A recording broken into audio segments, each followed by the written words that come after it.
Heading into the final regular season game of the season, another episode of Talkin Ball with Coach Gut, Jeff Jazeski, alongside head coach Mike Catelius. Coach, it's a winning streak now. You go on the road, you beat Wilkes 40-35 in a really, really exciting game.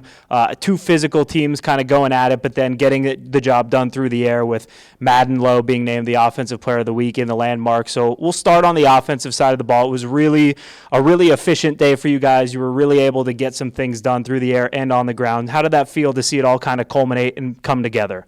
You know, it was really nice to see Madden perform at the level that we know he could do, and then the receivers made some great catches. The O-line gave him plenty of time. So it was like you said, it was an exciting game. But for us to execute at that high level and that production, that efficiency, it felt really good. You know, now I would have loved it a couple other games. That's the coach in me. But at the same time, it was fantastic to see the offense clicking on all cylinders finally. A huge day for Zach Williams. He had 96 yards on the ground and a touchdown, and then he had 70 yards through the air and another touchdown, and kind of a role that we've seen him catch some passes throughout the year, but that was definitely the biggest game we've seen from him in terms of catching the ball out of the backfield. Was that something that just kind of opened up as the game went on, or was it something that there was a concerted effort looking at their defense that maybe those leak outs were going to be more available?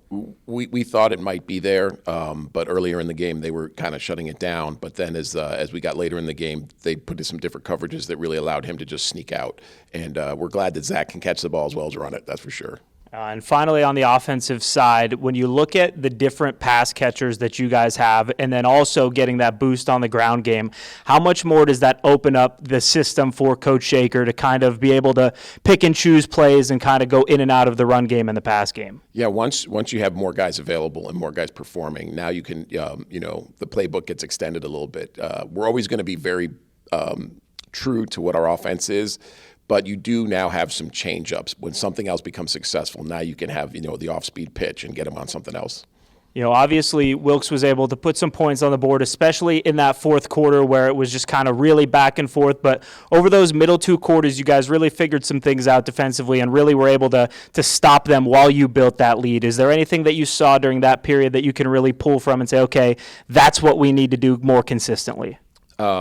Well, we changed up our front a little bit to try and stop the run because they ran the ball so well, and they had really good running backs, and their quarterback could also run it. So we tried to add more guys into the box than we have in the past, and that helped stop the run. It also hurt us on a couple deep pass plays because we were in more man coverage than I like to run. But that's what we saw. We said, okay, if we put another body down there, we're going to have a better chance of clogging things up. Juniata comes to town for the final game of the season on Saturday. It's also senior day. It's always a tricky balance between the emotion of senior day and honoring those guys and also keeping in mind that we still have one more football game left to win and to accomplish what we want to accomplish. When you look at if we pick up a win on Saturday, it becomes 3 straight seasons of a 500 or better record for the first time since the late 90s here at Catholic. What would that mean to you in this program? Well, I think it shows we're trending the right way. You go back to August, we didn't aim for 5-5, but now we need to get it. And, these seniors have never experienced a losing season, which is something to build off of. And I think, you take that into recruiting and you show that we're still trending up, but we still have a lot of work to do. Coach, thanks so much for your time. Good luck this weekend. Thanks, Jeff.